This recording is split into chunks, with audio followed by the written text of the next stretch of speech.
ओम नमः शिवाय। श्री शिव महापुराण विधेश्वर संहिता 15वां अध्याय।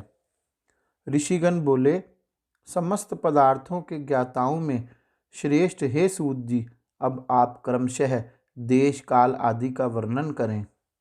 सूत जी बोले, हे महर्षियों, देव यज्ञ आदि कर्मों में अपना शुद्ध ग्रह समान फल देने वाला होता है, अर्थात अपने घर में किए हुए देव यज्ञ आदि शास्त्रोक्त कर्म फल को सम मात्रा में देने वाले होते हैं।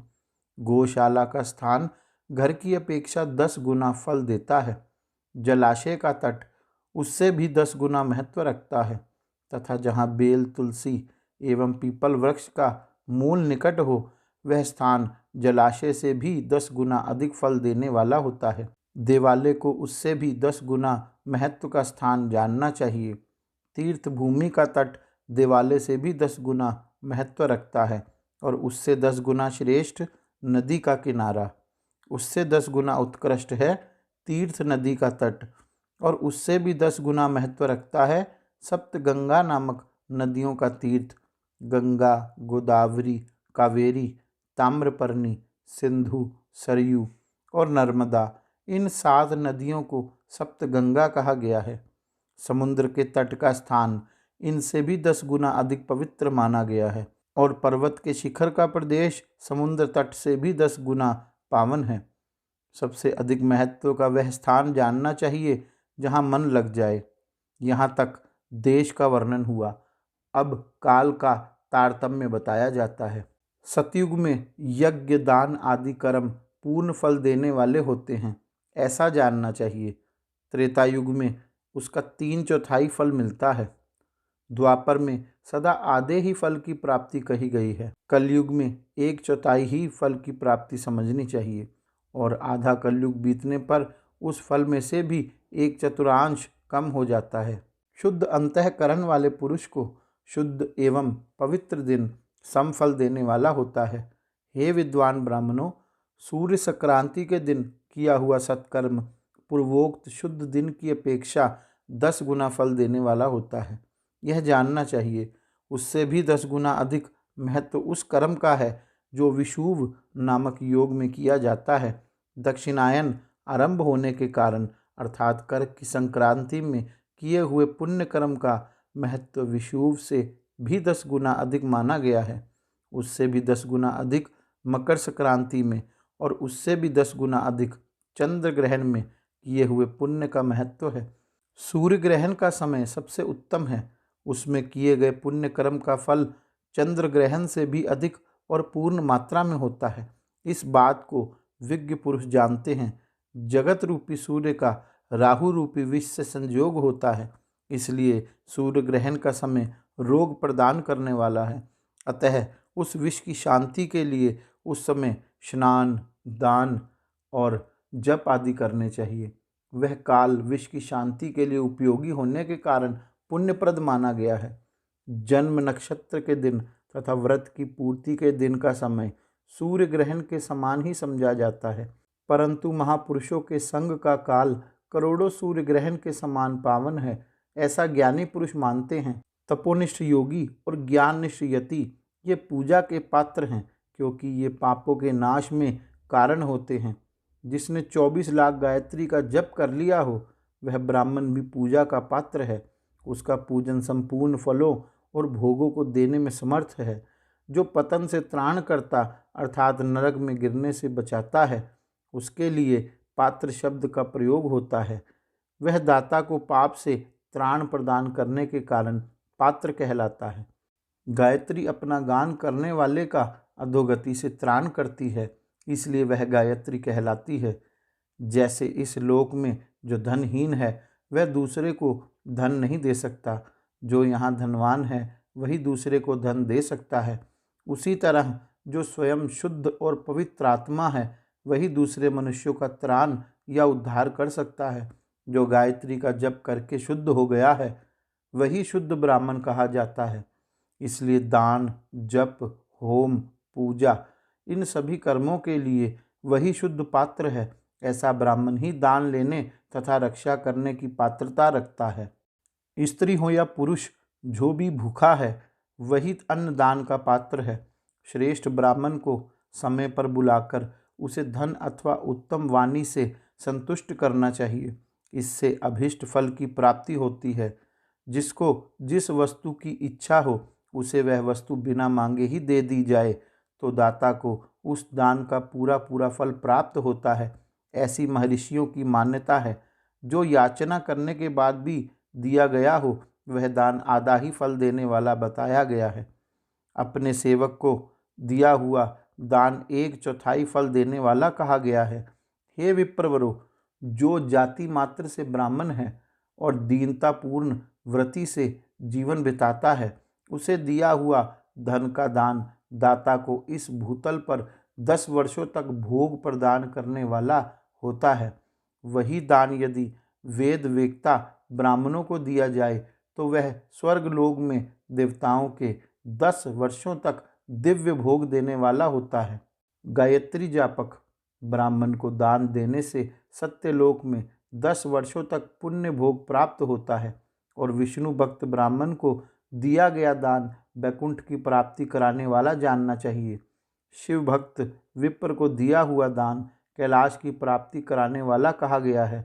इस प्रकार सबको इन लोकों में भोग प्राप्ति के लिए दान देना चाहिए। रविवार के दिन ब्राह्मण को दशांग अन्न देने वाला मनुष्य दूसरे जन्म में 10 वर्षों तक निरोग रहता है।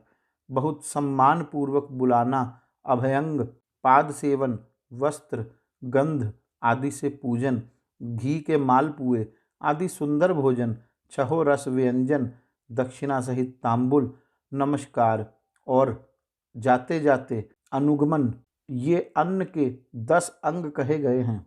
10 ब्राह्मणों को रविवार के दिन दशांग अन्न का दान करने वाला 100 वर्ष तक निरोग रहता है। सोमवार आदि विभिन्न वारों में अन्न दान का फल उन वारों के अनुसार दूसरे जन्म में इस पृथ्वी लोक में प्राप्त होता है, ऐसा जानना चाहिए। 7 वारों में 10-10 ब्राह्मणों को दशांग अन्न करने से 100 वर्ष तक आरोग्य फल आदि प्राप्त होते हैं। इस प्रकार रविवार के दिन ब्राह्मणों को अन्न दान करने वाला मनुष्य 1000 वर्षों तक शिवलोक में आरोग्य लाभ करता है। इसी प्रकार 1000 ब्राह्मणों को अन्न दान करके मनुष्य 10,000 वर्षों तक आरोग्य भोग करता है। विद्वान को सोमवार आदि दिनों के विषय में भी ऐसा ही जानना चाहिए। रविवार को गायत्री जप से पवित्र अंतःकरण वाले 1000 ब्राह्मणों को अन्न दान करके मनुष्य सत्यलोक में आरोग्य आदि भोगों को प्राप्त करता है। इसी प्रकार 10,000 ब्राह्मणों को दान देने से विष्णु लोक में ऐसी प्राप्ति होती है और 1,00,000 ब्राह्मणों को अन्न दान करने से रुद्रलोक में भोग आदि की प्राप्ति होती है।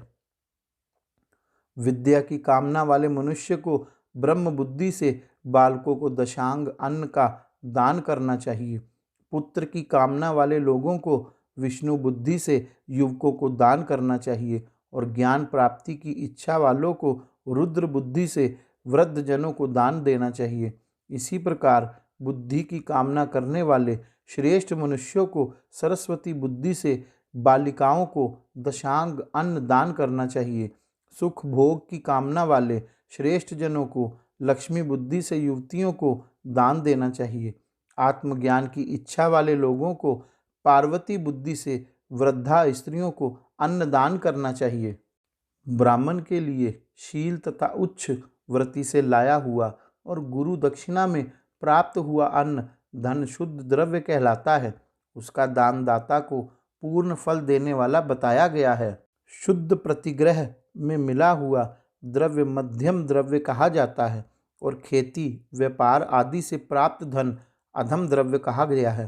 क्षत्रियों का शौर्य से कमाया हुआ, वैश्यों का व्यापार से कमाया हुआ और शूद्रों का सेवावर्ती से प्राप्त किया हुआ धन भी उत्तम द्रव्य कहलाता है। धर्म की इच्छा रखने वाली स्त्रियों को जो धन पिता एवं पति से मिला हुआ हो उनके लिए वह उत्तम द्रव्य है। गौ आदि 12 वस्तुओं का चैत्र आदि 12 महीनों में क्रमशः दान करना चाहिए अथवा किसी पुण्य काल में एकत्रित करके अपनी अभीष्ट प्राप्ति के लिए इनका दान करना चाहिए।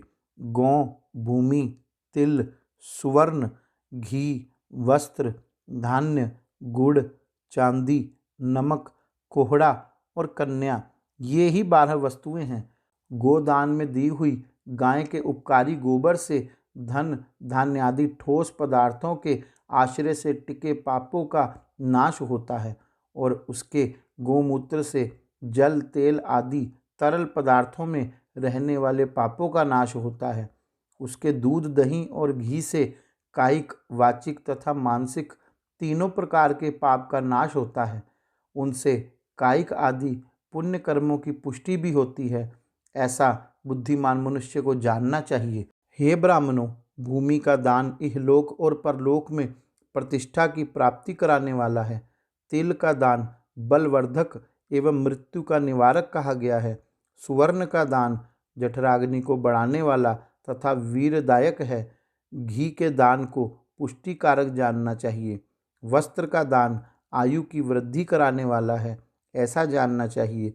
धान्य का दान अन्न की समृद्धि में कारण होता है। गुड़ का दान मधुर भोजन की प्राप्ति कराने वाला होता है। चांदी के दान से वीर्य की वृद्धि होती है। लवण का दान षड्रस भोजन की प्राप्ति कराता है। सब प्रकार का दान संपूर्ण समृद्धि की सिद्धि के लिए होता है। विज्ञ पुरुष कूष्मांड के दान को पुष्टिदायक मानते हैं। कन्या का दान आजीवन भोग देने वाला कहा गया है। हे ब्राह्मणों, वह लोक और परलोक में भी संपूर्ण भोगों की प्राप्ति कराने वाला है। कटहल, आम, कैथ आदि वृक्षों के फल, केला आदि औषधियों के फल तथा जो फल लता एवं गुल्मों से उत्पन्न हुए हों, मुष्ट फल जैसे नारियल, बादाम आदि, उड़द, मूंग आदि दालें, शाक, मिर्च, सरसों आदि, तेल, मसाले और ऋतुओं में तैयार होने वाले फल समय समय पर बुद्धिमान व्यक्ति द्वारा दान किए जाने चाहिए।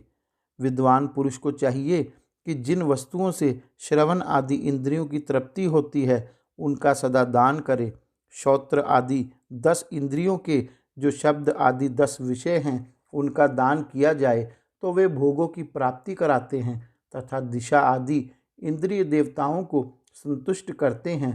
वेद और शास्त्र को गुरुमुख से ग्रहण करके गुरु के उपदेश से अथवा स्वयं ही बोध प्राप्त करने के पश्चात जो बुद्धि का यह निश्चय होता है कि कर्मों का फल अवश्य मिलता है, इसी को उच्च कोटि की आस्तिकता कहते हैं।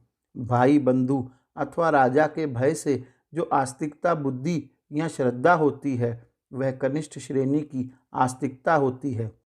जो सर्वथा दरिद्र है, जिसके पास सभी वस्तुओं का अभाव है, वह वाणी अथवा कर्म द्वारा यजन करे। मंत्र, स्तोत्र और जप आदि को वाणी द्वारा किया गया यजन समझना चाहिए तथा तीर्थ यात्रा और व्रत आदि को विद्वान पुरुष शारीरिक यज्ञ मानते हैं। जिस किसी भी उपाय से थोड़ा हो या बहुत देवता तर्पण बुद्धि से जो कुछ भी दिया अथवा किया जाए वह दान या सत्कर्म भोगों की प्राप्ति कराने में समर्थ होता है। तपस्या और दान, ये 2 कर्म मनुष्य को सदा करने चाहिए तथा ऐसा ग्रह का दान करना चाहिए जो अपने वर्ण और गुण से सुशोभित हो। बुद्धिमान पुरुष देवताओं की तृप्ति के लिए जो कुछ देता है वह अतिशय मात्रा में और सब प्रकार के भोग प्रदान करने वाला होता है। उस दान से विद्वान पुरुष इहलोक और परलोक में उत्तम जन्म और सदा सुलभ होने वाला भोग पाते हैं। ईश्वरार्पण बुद्धि से यज्ञ, दान आदि कर्म करके मनुष्य मोक्ष फल का भागी होता है। जो मनुष्य इस अध्याय का सदा पाठ अथवा श्रवण करता है उसे धार्मिक बुद्धि प्राप्त होती है तथा उसमें ज्ञान का उदय होता है। इस प्रकार श्री शिव महापुराण के अंतर्गत प्रथम विद्वेश्वर संहिता में देश, काल, पात्र आदि का वर्णन नामक 15वां अध्याय पूर्ण हुआ। गौरी शंकर भगवान की जय। ओम नमः शिवाय।